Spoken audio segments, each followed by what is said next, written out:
Moi, j'ai fait ça, oui. C'est une noire ici. Mais tu crois que je parle de la noire? Non, non. Je parle de l'Europe, hein, ce que l'Europe a fait. C'est ça qu'il faut comprendre. Il ne faut pas comprendre comme quoi moi je raconte l'histoire de l'Afrique. Je raconte l'histoire de l'Europe. Voilà ce que l'Europe a fait. Et elle prétend que c'était positif. Je montre les côtés négatifs de la colonisation. Parce que, comme on a vu là, c'est Sarkozy qui a dit qu'il y a eu les côtés positifs de la colonisation. Alors moi, je montre les côtés négatifs. Puisque depuis 500 ans, on nous montre les côtés positifs. OK? Donc je montre les négatifs. Donc l'abolition, les images du noir pendant l'abolition, pourquoi est-ce qu'on montrait les noirs à poil, à genoux, en train de demander, de remercier les blancs pour la liberté, tu vois, et les blancs habillés, magnanimes, donnant la liberté aux Africains, la liberté qu'ils ont eux-mêmes pris. Alors je pose la question, mais quelle est cette idée de liberté qui passe par mettre les autres peuples à genoux? Parce que l'Europe a mis des milliers de peuples à genoux. Tu vois, et sous le prétexte des libertés, il continue d'ailleurs.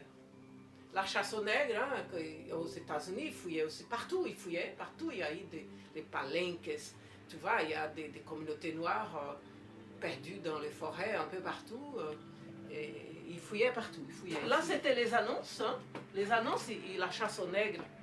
Donc les annonces des fugues, et où ils venaient avec des chiens pour... ils déchiraient les noirs qui fouillaient.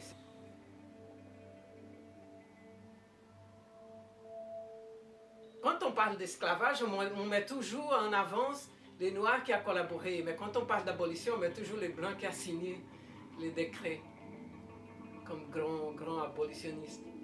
Est-ce que c'est pas dû au fait que la résistance n'est pas très connue, n'est pas très enseignée? Non, elle n'est pas connue. On sait très bien, il y avait plein d'annonces sur ça, seulement qu'on ne montre pas ça, on ne montre pas ça. Il n'y a pas l'histoire de l'esclavage dans les écoles. Quand il y en a, c'est pour avoir pitié de l'Afrique. On oublie que la résistance a commencé dès le départ. Ça, c'est mon hommage à la France de la liberté, fraternité et je ne sais plus quoi.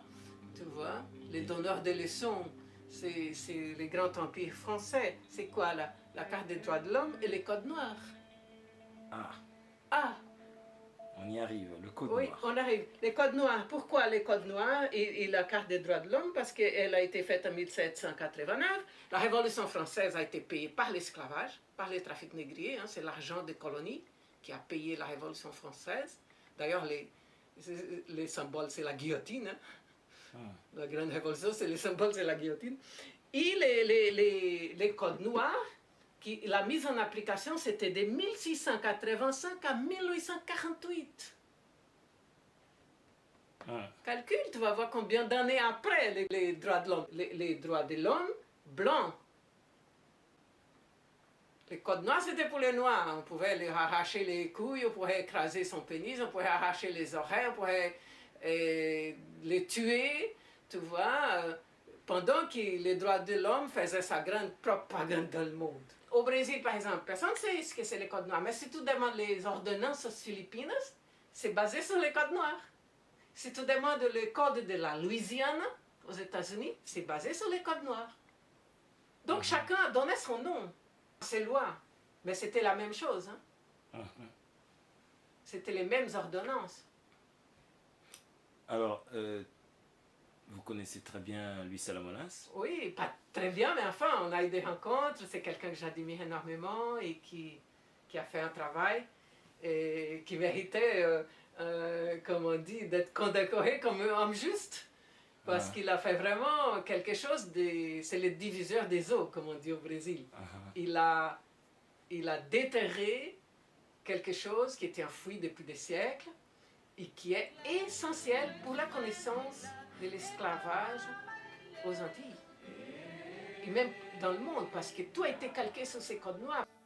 L'esclavage n'a pas été dans l'ignorance ou l'impuissance ou la complicité tacite de l'État, n'a pas été le fait d'une bande de brigands, de compagnies interlopes, d'une mafia de trafiquants occultes, d'une vaste lignée de pirates.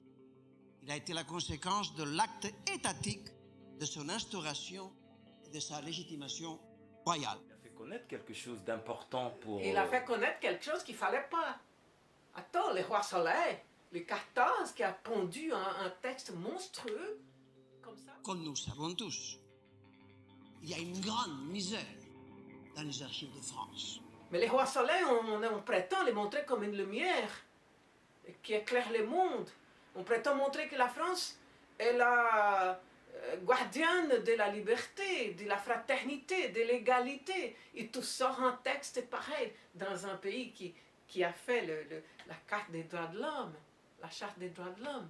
Il y a une chose très étonnante. Quand tu regardes la propagande coloniale, les publicités, tout ça, ils faisaient tous la même chose. Parce que les Portugais disent que les Espagnols étaient pires.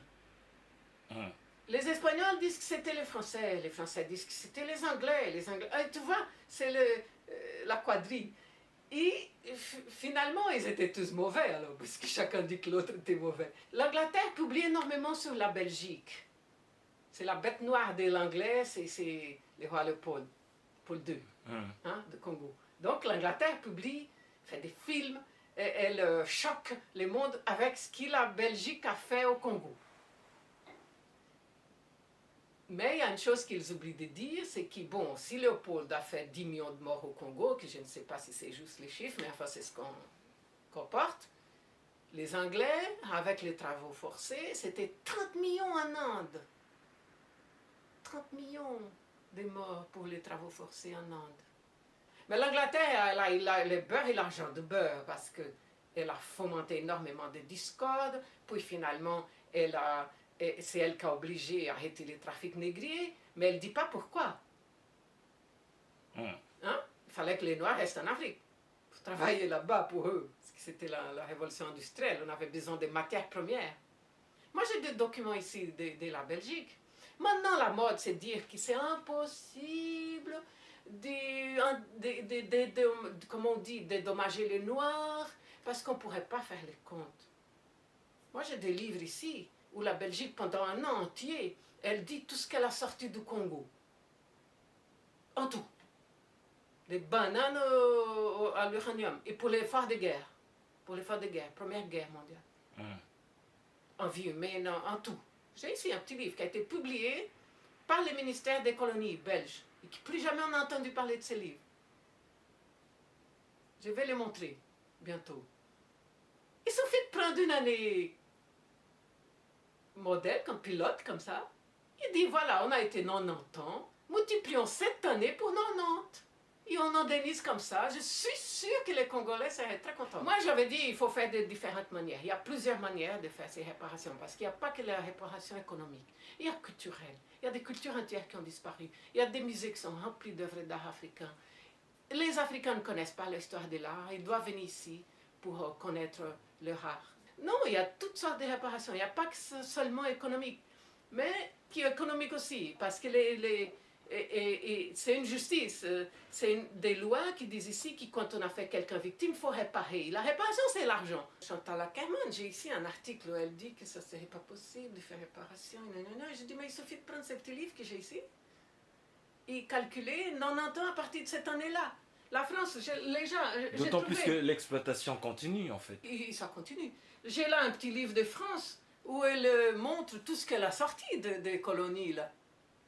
X années. Et bien, mais tu prends ces petits trucs-là et tu fais des calculs. Combien d'années je suis restée.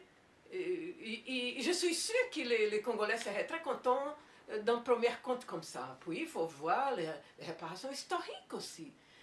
Où est-ce que tu étudies l'histoire de l'Afrique? Où? Dis-moi. Quand tu y vas, tu sors tellement fâché par les bobards qui racontent.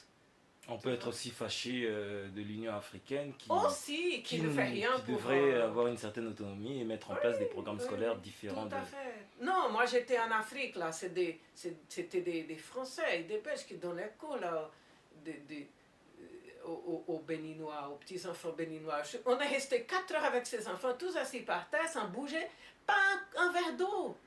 Et je dis, mais attends, c'est des chameaux ou quoi? Ils ne boivent pas, ces enfants. Moi, je suis fanatique d'eau. Et je trouve que tout ne fonctionne pas bien si tu ne bois pas assez d'eau. Mais pas un verre d'eau à ces enfants pendant 4 heures, là, dans un climat pareil. Et c'était des Blancs qui donnaient cours dans les écoles. Je dis, quand est-ce que ça va changer?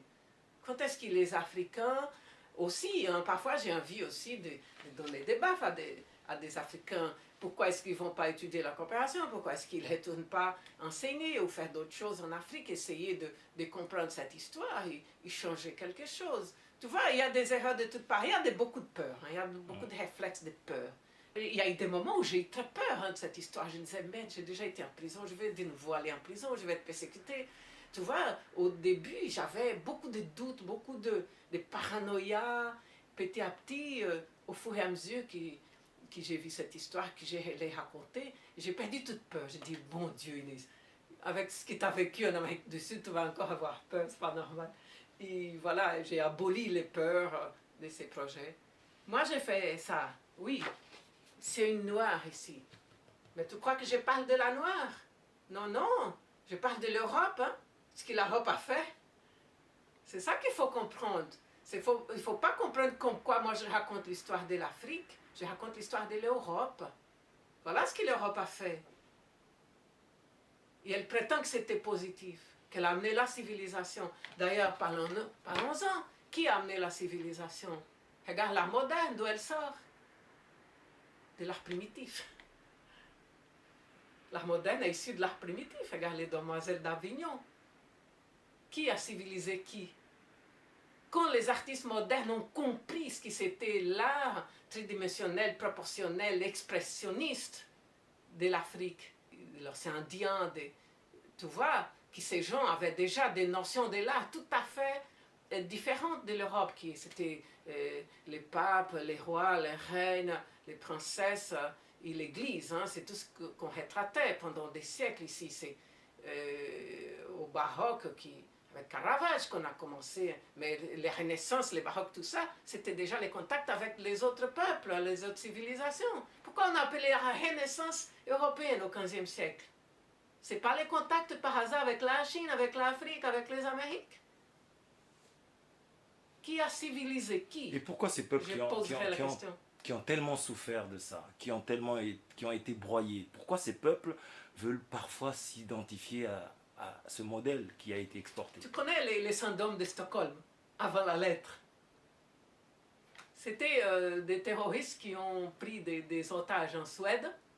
Et les otages, un par un, ils sont devenus amis des terroristes. On appelle ça les syndromes de Stockholm. Donc, c'est la peur, c'est la survie.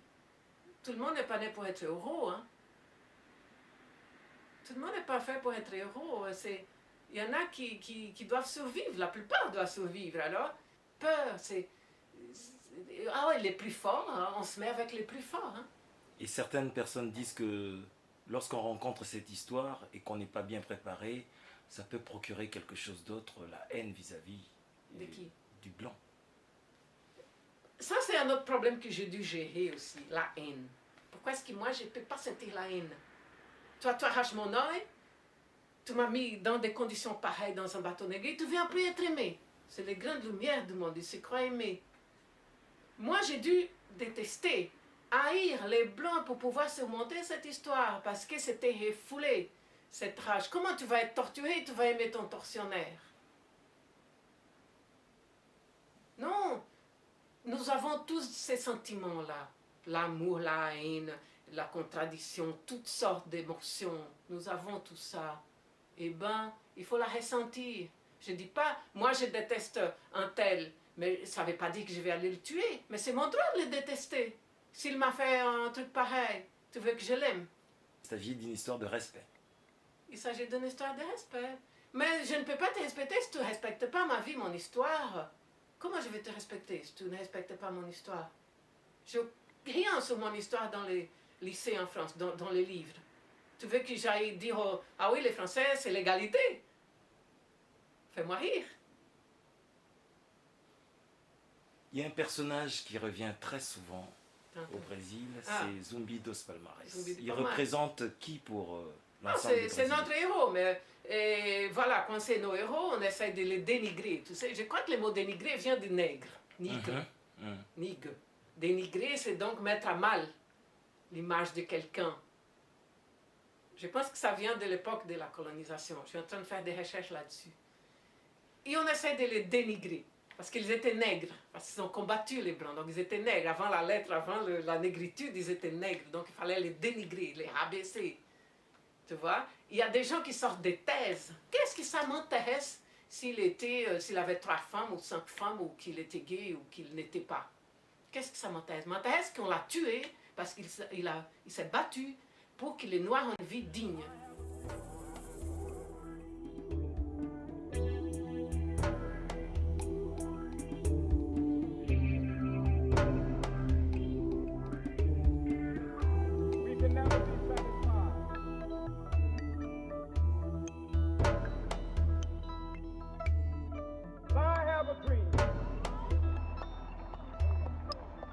My poor little children will one day live in a nation